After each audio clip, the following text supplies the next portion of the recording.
Ah, it's been a while. Of course. Go ahead. Oh, now there's a question I wasn't expecting. Very well.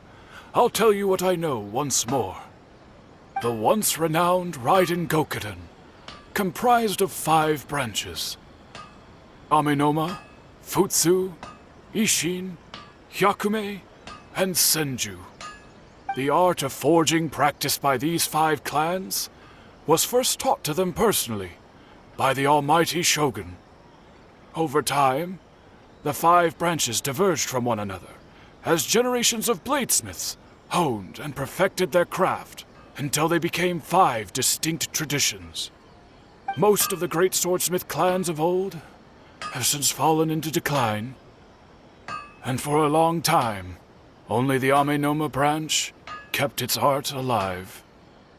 But fortunately, Kaedehara Kazuha recently returned to Inazuma and took up the mantle of the Ishin art. Now, 2 clans remain of the original Gokuden 5. If my memory serves me right, you yourself were present when he forged the Ishin blade. Oh, yeah, we were! Paimon remembers that now. We learned a bit about the decline of the Raiden Gokuden then, too. It seems like such a shame. That, my friends, is a tragic tale indeed. In fact, this was not made known to me for most of my life. All these years, I knew of those great clans' demise, but never the cause. Only recently, when the question was on my mind, did I ask Kaedehara Kazuha about this. He told me that, as we are both heirs to a branch of the Raiden Gokuden, it was right that I should know the truth. There is no harm in telling you, but I must warn you. It is a dark and sorrowful tale. The Raiden Gokuden were the targets of a murderous rampage by a vengeful bladesmith. Vengeful? Why? 400 years ago, so I'm told, there was a catastrophic malfunction in Tatarasuna's furnace. One brave swordsmith heard the commotion and chose not to flee, but he rushed to the scene, hoping to prevent a disaster. Tatarasuna was home to a state-of-the-art forging and smelting operation in that day, and overseeing it was the armory officer. His surname was Niwa, though he had family ties to the Kaedehara clan. Knowing that they had just one chance to save countless lives, Mr. Niwa and the swordsmith leaped together into the furnace. The furnace quickly stabilized, but neither of them made it out. The smith's death, though heroic, dealt a devastating blow to his family's fortunes. His orphaned son was left to fend for himself, and grew up deeply resentful at the world. In his heart, the whole of Inazuma was culpable in his tragedy. He hated the almighty Shogun for her apparent indifference towards his father's death, and he hated everyone who had done nothing to try and save him. Powerless and destitute, the only legacy he had to pass on to his children was his hatred. Generation after generation bore this grudge, living in utter misery. Alas, if only the story could have ended there. But 100 years ago, the then head of this family reached the end of his wits. He could bear their fate no longer, and yet he could do nothing to change it. Finally, he made a drastic decision to take revenge on the Raiden Gokuden. In doing so, he sought to vent his pent anger and shake the very foundations of Inazuma's forging industry. In his fury, he murdered indiscriminately, killing even bladesmiths from the Hyakume clan which he belonged to. His goal was absolute, the devastation of all of the Raiden Gokuden. But when he came to the Kaedehara and Kamisato clans, his killing spree came to an abrupt end. He failed to catch them unawares. They fought back, fiercely, and they did not spare his life. That is why the Kaedahara clan and their Ishin art survived that day. I suppose they were the lucky ones, under the dire circumstances.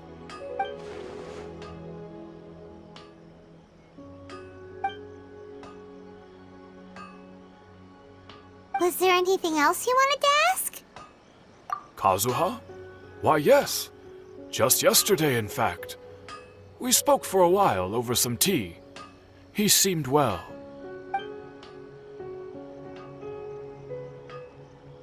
My pleasure. Don't tell Paimon. There are other places you want to visit too, right? Your expression says it all. You can't hide anything from Paimon. On to the next stop. Lead the way, traveler. Paimon will be right behind you.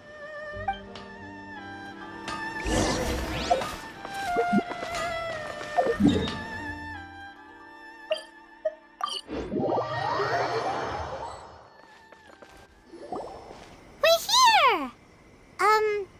This is the Yashiro Commission's headquarters, so... Traveler, it's been a while. If you're looking for the Commissioner and Miss Kamisato, I'm afraid your timing is unfortunate. They're not here right now. Are they out on business? The Commissioner is out on business, and Miss Kamisato is standing in for some meetings in the Commissioner's place. If it's urgent, you're welcome to wait inside until they get back. What do you think? Shall we go in?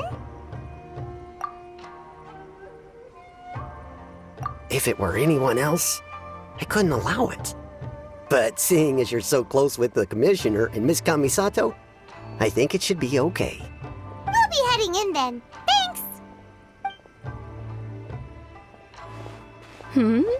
Hello, dears. Is there something you want to say? Of course, traveler. Yes, I know who you are. Miss Kamisato has told me about you. What would you like to know? Oh, they're both very well indeed. Lately, Miss Kamisato has been rather busy attending all kinds of meetings and occasionally paying visits to some local organizations on the Commissioner's behalf. As for the Commissioner himself, well, you know, busy as ever. That much hasn't changed. Although he does seem to be in a rather good mood these days. So pretty much business as usual in the Yashiro Commission, huh? Very much so.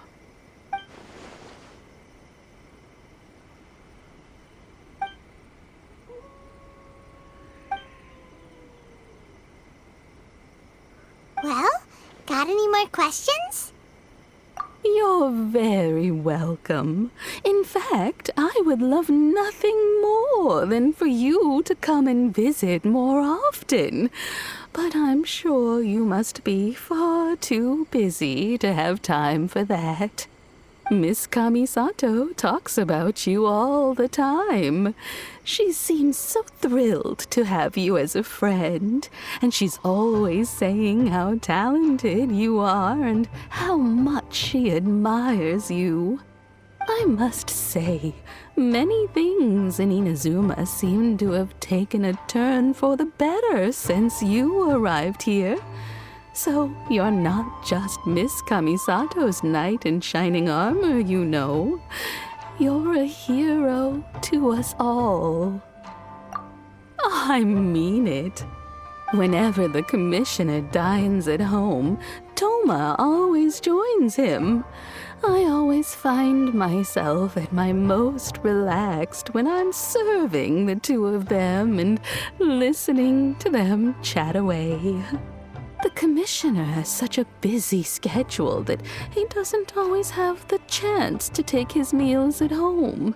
But given the opportunity, he always prefers to dine here. They say it's because Toma's a much better chef than most. Oh, the Commissioner is so fond of home comforts. They get to talking about you sometimes too, you know. Always with a very fond tone. The way one would talk about dear old friends around whom one can truly be themselves. Miss Kamisato occasionally joins them as well. Whenever the whole family gets together and they start talking about people they've met and experiences they've had, you always get a mention. It's been many years now since the late Mr. and Mrs. Kamisato passed away. Much has happened in the Kamisato clan in that time. As someone who is old and gray enough to have watched their son and daughter grow up, it makes me so happy to see them meet a dependable friend whose company they enjoy so much. So, in the future, if you ever do have the time, please know you are always very welcome at the Yashiro Commission headquarters. There will always be at least one old lady who would be delighted to have the pleasure of your company. Wonderful. Thank you. Paimon likes it here too. Also, you were saying something about the food here being really great. Paimon's itching to try it. We may just have to invite ourselves around for dinner sometime. Paimon meant we should come pay a visit again real soon. Ideally around dinner time. Of course. You're always welcome. Alright, goodbye for now. Where are we going next? Great! Goodbye, ma'am! Don't worry, we'll see ourselves out. All right, then. Take care now. Hope to see you soon. Oh, are you two leaving already? Yep, everything's taken care of now. Don't worry. Very well. Safe travels. Goodbye.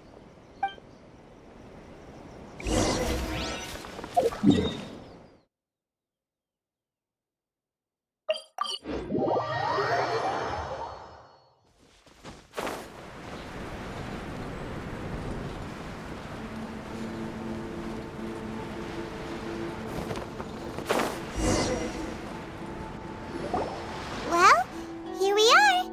But what are we looking for? Something or someone? Do my eyes deceive me, or is that the Traveler and Paimon? Xavier, what are you doing here? I was in the general area, and now I'm in this specific area. There, that's me. So what about you two? We have some questions and thought you might be able to help. Certainly do. I've researched the furnace here in some depth. If there's anything you want to know, just ask away. Like the back of my hand. Make no mistake, I have been here a good many times before. Not only that, but I've met people in Inazuma whose families used to live in Tatarasuna years ago. They said it's all true, the history here. Oh, well, it's a long story, don't you know? The tale of Tatarasuna starts a long time ago. I'm told that its history is one of the most foremost forging and smelting operations in the nation, goes back around 1,000 years. Still, the furnace has had a couple of serious maintenance issues along the way. A couple? When exactly? One was just in the last few years, the other was several hundred years ago. A fun fact, I'm not the first Fontaine tech guy to come and work on it either. There was a guy back then too. They say he was a mechanic who consulted on a technology upgrade. It seems like the technological collaboration between our two nations goes back a long way. How about that?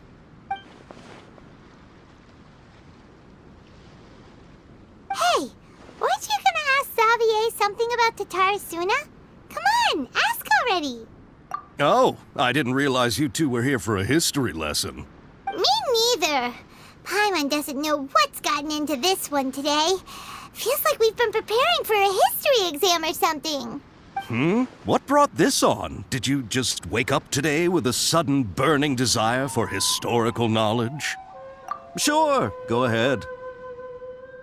A kabuki mono? No, I can't say that I have. I do know the word, Inazuman, for those eccentric types who always go around dressed to the nines.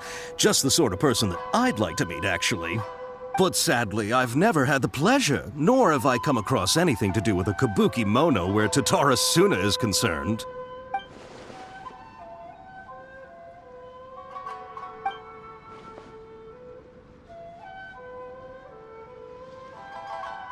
Of course! Don't mention it. Oh, we're leaving? Okay, bye, Xavier. Oh, you're most welcome. More than happy to help. Farewell. Looks like you got all the information you're looking for. Sure, but what's up with you today? Whatever it is, it seems like it's really troubling you. Keep your smile, Spinal Crocodile. No matter what happens, Paimon will always be there for you. Hey, don't mention it. All right, let's head off and go meet Nahida.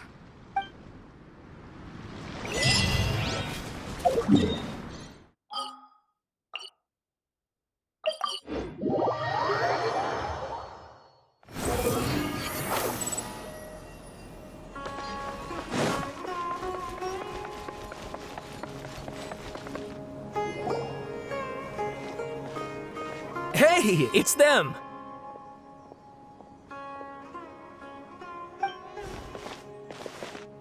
Akaba, Sawada, you're still here? Indeed we are. If you have a moment, we'd love for you to join us once more. We have time. What do you want to talk to us about? It's the same topic we discussed last time. Obviously. Still looking for more info about Tatara Suna, huh? Should we join them? Unfortunately, we haven't made any real progress. Huh? Oh, of course.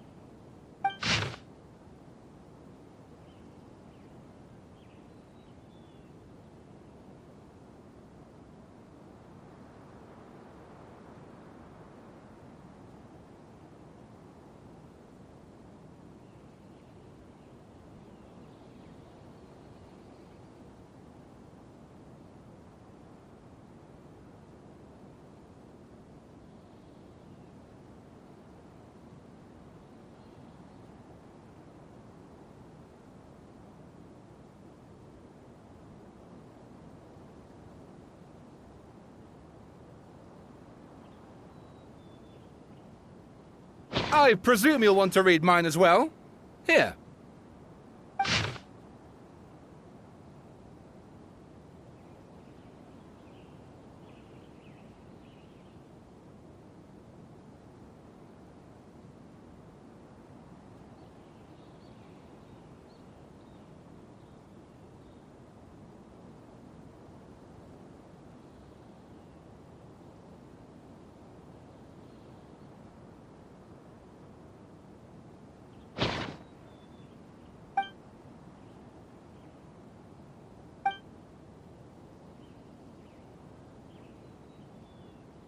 Well, what do you think?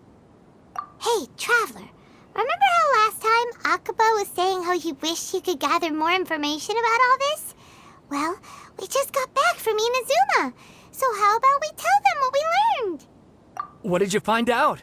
Something big? It's a long story. Basically, we have some friends in Inazuma, and... Wow, so many new details. Thank you so much for sharing that with us. Well, well. So it all comes down to one man's desire for revenge. Huh. You heard this from a member of the Amanoma clan, you say? Then I guess it must be true. Ugh. So there's no ghost story here after all. This new information actually lends further credence to my hypothesis. Evidently, swordsmiths were seen as having an incredibly prestigious role in society those days, to the extent that Harming them was conceived of, at least by the perpetrator, as a way of exacting revenge against those in power. Yes, okay, point taken, you were right. But that doesn't mean I can't carry on with my novel. And they're back at it. These guys are really into this. Oh, so sorry. Look at us, prattling on about our projects and ignoring you. Thank you so much for the information. You're welcome. See ya. Keep us in the loop if you find out anything else. Will do.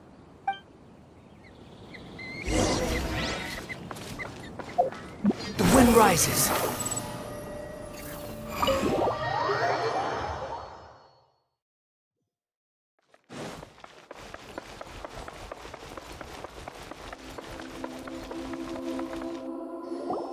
Nahida, we're here! Traveler, Paimon, how have you been? Ugh, where to start? Paimon hasn't had a moment's rest this whole time. That night, we ended up chatting and chatting until suddenly the sun was up. And then he decided he wanted to go to Inazuma. The Balladeer? It sounds like some kind of code name. You look troubled. Is there something you need to tell me?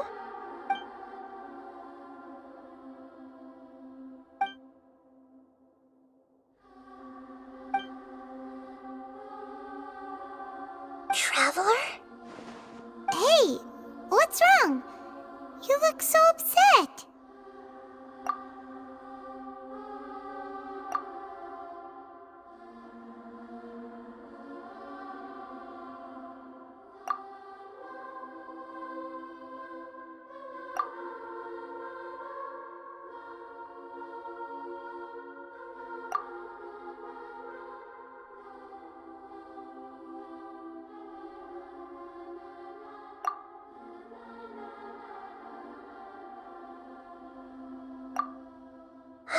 That's quite a story.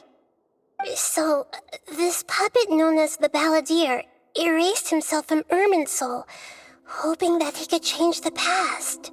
But how was he even able to do that? As the Traveler said, he very nearly became Sumeru's deity. Admittedly, I remember it a little differently. I don't recall finding anyone inside the machine after we defeated it. Nevertheless, it does make sense. If someone were to successfully erase themselves from Irminsul, the world would change to reflect the new reality. So, you believe this person really existed, and we just don't remember him because, well, because he literally changed the world? Yes. Theoretically speaking, it is possible to do this. But I'm struggling to imagine the kind of person who would dare go through with it. The Traveler comes from a world beyond Tevat. That's why there's no information about him in Irminsul, and it also explains why any changes to Irminsul wouldn't affect him. So if there's anyone in the world capable of retaining memories from a past that has been rewritten, it's you. It's quite incredible when you think about it. Paimon's having a hard time understanding this Balladeer guy's motivations. Why did he do it? I can only make inferences based on the information we've been given. As for what kind of person he was, only you remember that.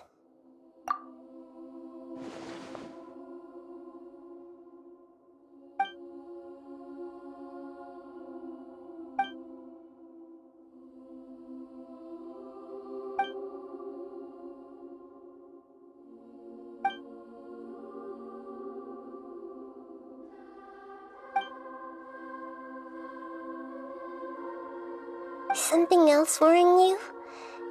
Something that you can't share?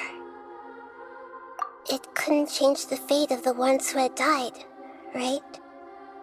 Once the Balladeer realized he hadn't been betrayed after all, it must have completely changed his view of the people of Tatarasuna.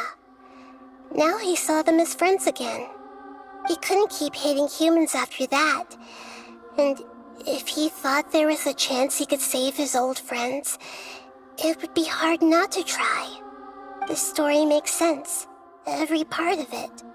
The balladeer tried to achieve godhood with the doctor's help. He was unsuccessful, but retained the power to connect with Irminsul. That power then enabled him to change what was recorded in Irminsul and erase himself, even though he didn't have much strength left. Yeah, it does make sense, but it still ended in tragedy for his friends. It just feels so hopeless. He gave everything to do this, but it seems like he got nothing in return.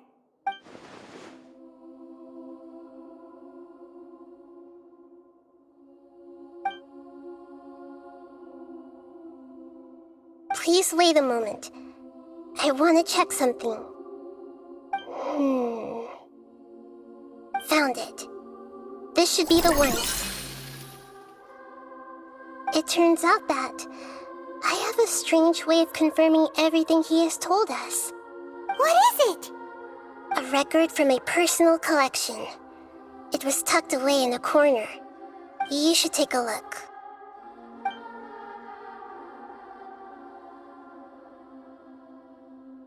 Is this a fairy tale?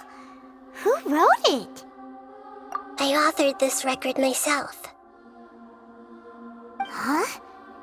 You wrote a fairy tale that somehow has something to do with the balladeer? When combined with the traveler's narrative, it's clear that this story is an allegory.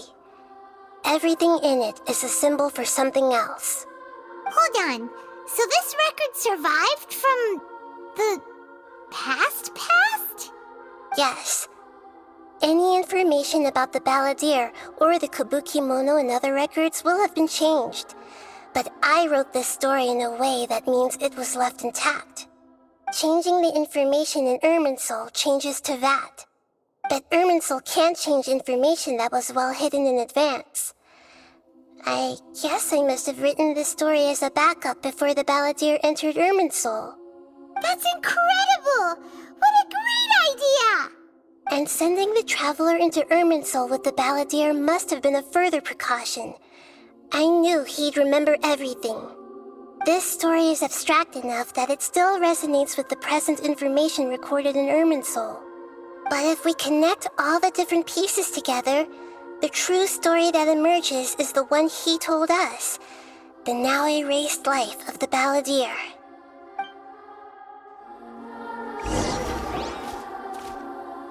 There was once a lone monster draped in fox fur.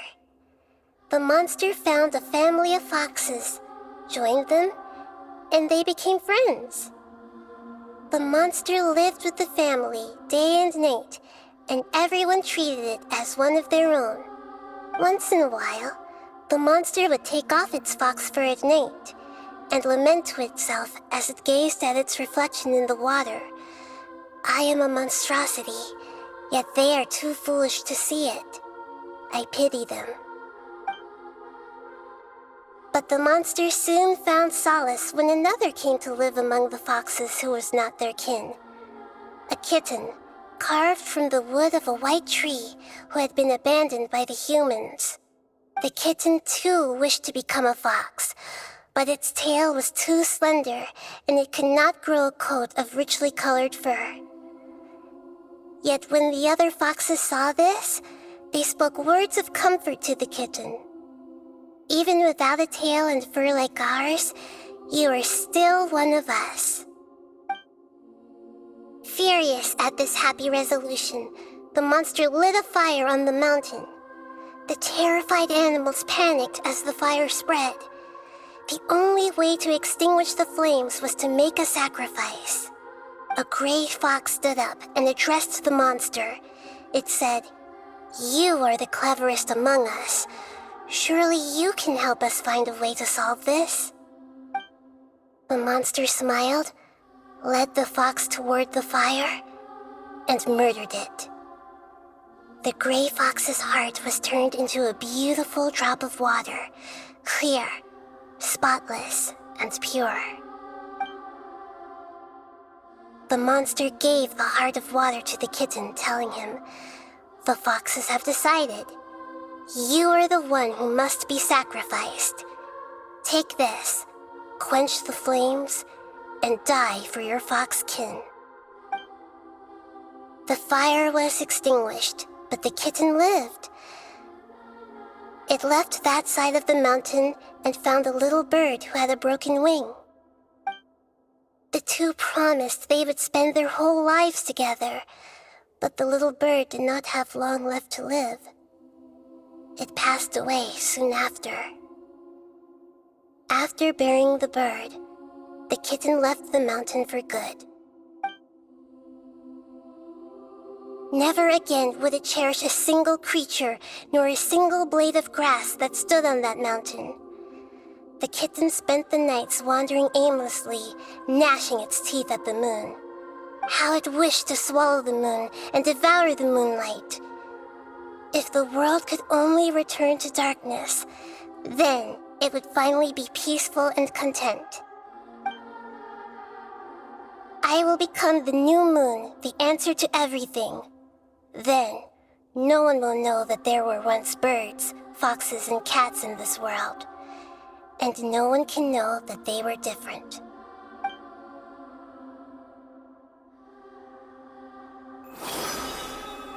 We solved it! I remember now. This is not just the balladeer's story. It is his very own memories. I made a backup so that it would be preserved no matter what happened. To become a god, he was experimented on and modified countless times. It was brutal torture, and the only reason he was able to survive is that he was a puppet. This memory was extracted from him by the scholars. Presumably, they kept it to have something to defend themselves with. Creating a deity was just the first step. Some of them wanted to be able to control it. That's why they backed up his memory for later use. I buried it deep inside one of my own dreams, and then hid it inside an allegorical story so that it wouldn't be altered. It's hard to believe that this person really existed, let alone that he tried to get rid of us on more than one occasion. Paimon has no memory of him at all. He completely vanished like a puff of smoke. The balladeer agreed to help me look for information about the Descenders, and although he was unsuccessful, he still helped you. Before he vanished, he confirmed an important detail, that Conria was where your twin first came into this world. We still don't know how the change to Irminsul will affect the senior ranks of the Fatui, but in all likelihood, they won't even remember their own Harbinger. It sounds like Paimon wouldn't like this guy a whole lot if he was still around. But still, Paimon doesn't like the way it all ended that much better. This is why wisdom alone cannot answer all our questions. We look, we see, and we comprehend, but the question still troubles us. So the answer is not everything. People yearn to find the truth and then conquer the troubles they face. When you give someone the truth, you give them a chance to choose their own destiny. To others looking on, this may seem like a pointless endeavor, but for him, the chance to act on his desire to disappear must have meant a lot. Never forget that even when we walk beneath dark clouds along a road filled with suffering, the light of wisdom is always there, guiding us toward a better destination. And that is what you have been doing all along. Yeah, Nahita's right. Cheer up. How about we go get something to eat? We can pick up this heavy conversation again later. Good idea. Paimon, why don't you take him out for a walk to clear his head? You got it. Come on, Traveler. You need to get out of your head for a while. You'll feel much better after taking a walk. Let's go get a snack from one of the stalls in the Grand Bazaar. That'll be sure to lift our spirits. must be really tough. Too slow.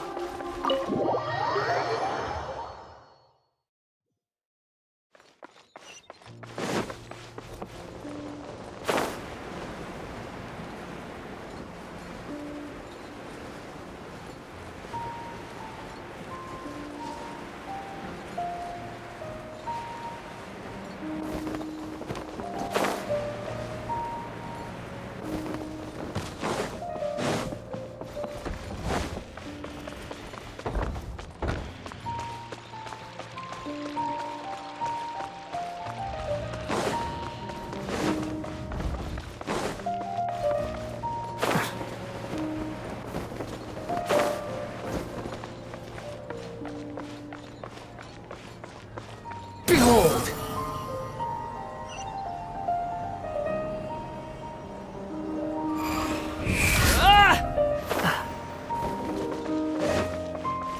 Quit following me.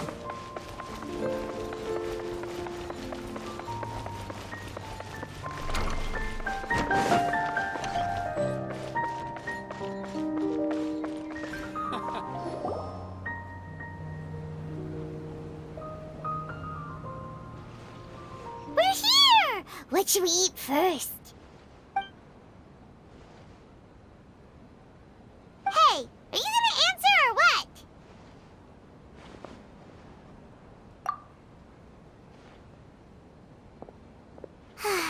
Alright, whatever you want.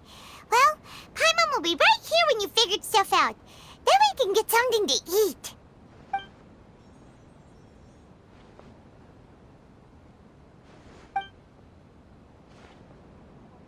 What is it? Have you figured it all out?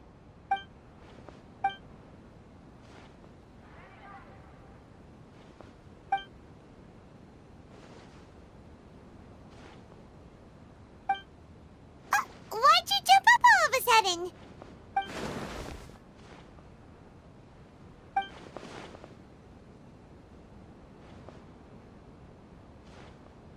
Excuse me, boss. There seems to be a small problem with the last bill. Look, here.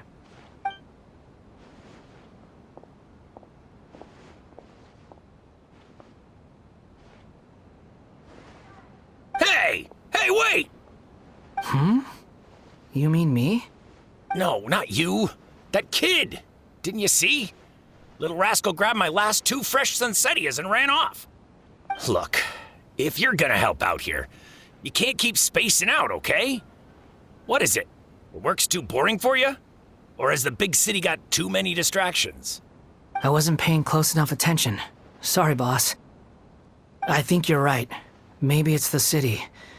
It's so exciting. It can be hard to focus. Who's that guy? You know him or something? He's who? You're a strange one, kiddo. You say you don't want any money for helping out here, and then when I actually give you some work to do, you keep letting yourself get distracted. I don't want to take advantage, so I'm happy to pay you what I'd pay anyone else. But if you keep acting like this, pretty soon I won't be able to afford to. No, please. I mean it. You don't need to pay me anything. I'm just so thankful you agreed to take on an outsider like me. You're welcome, I guess. But I got bigger things to worry about. Look, we're all out of Sunsettias, and I promised the lady down the street I'd deliver a fruit bowl this evening. Leave it to me. I'll find some more. Just a moment. I'll be right back. Stop. I'm gonna level with you, kiddo. I've never met a worker who said they didn't want a wage before. And at first, I got greedy. Couldn't believe my luck. But I figured you'd start asking for something in return eventually. You don't want money. You don't take days off. And in your free time, all I see you do is wander around, taking in the sights. Are you a drifter or something? That's right, I am. We can talk more about that later. First, let me get those fruits you needed. Sunsettias, was it? I'll be right back. Hey, what do we do now? Okay, stay out of sight. Don't let him see you.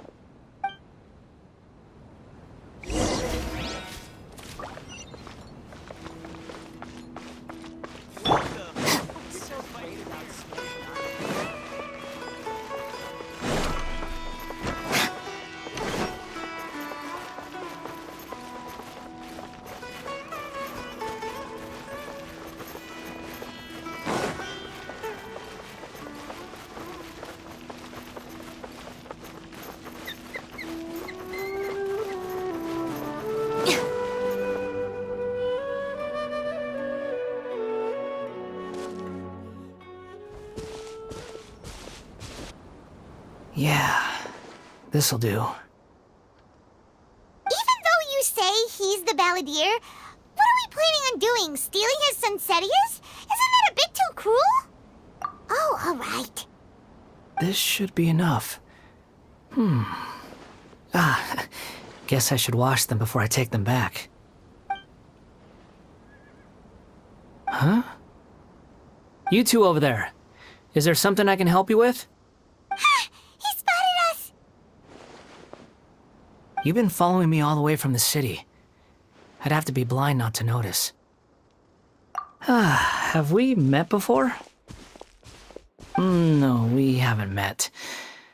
But you know me? I have no recollection. Are you absolutely sure? Sorry, but I just can't take your word for it. A puppet? What makes you think that? Huh? You were right! The look on his face! I guess you do know me after all. That is not something I share with a lot of people. Look, I'm just a wanderer. But seeing as you've gone through all this trouble to track me down, I'm sure whatever it is must be important. Okay, but please let me deliver these goods to my boss first. Are you really working for that guy? He said you don't want any more for it. Is that true? Yes, I ran into him out in the wilderness during a storm, and he let me take shelter in his cart. In return, I said I'd be his helper for a while. That's oddly nice of you. Let me take these back. Then I'll come with you, okay? Then let's return to the city.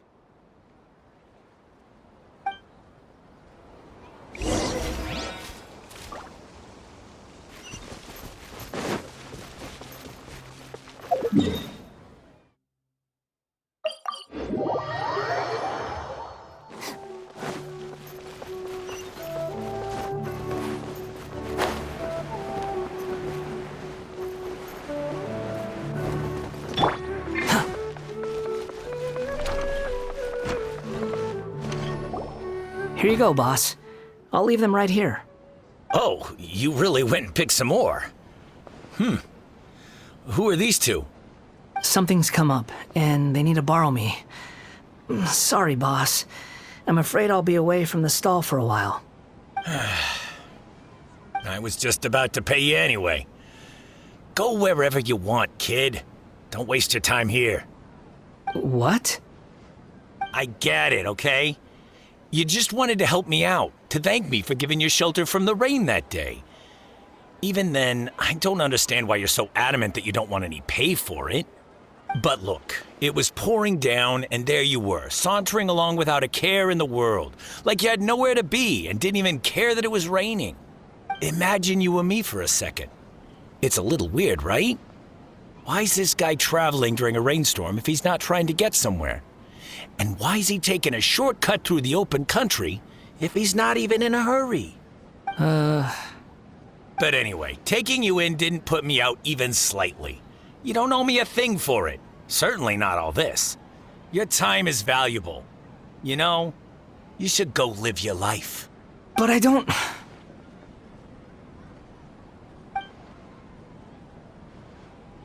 No, you're right. Then I suppose this is where we say goodbye. Thank you again for taking me into the city. Don't mention it, kiddo. I've run into all kinds of characters over the years. I just hope you find your path. Thank you. All right, done. Thanks for waiting for me. We can go now.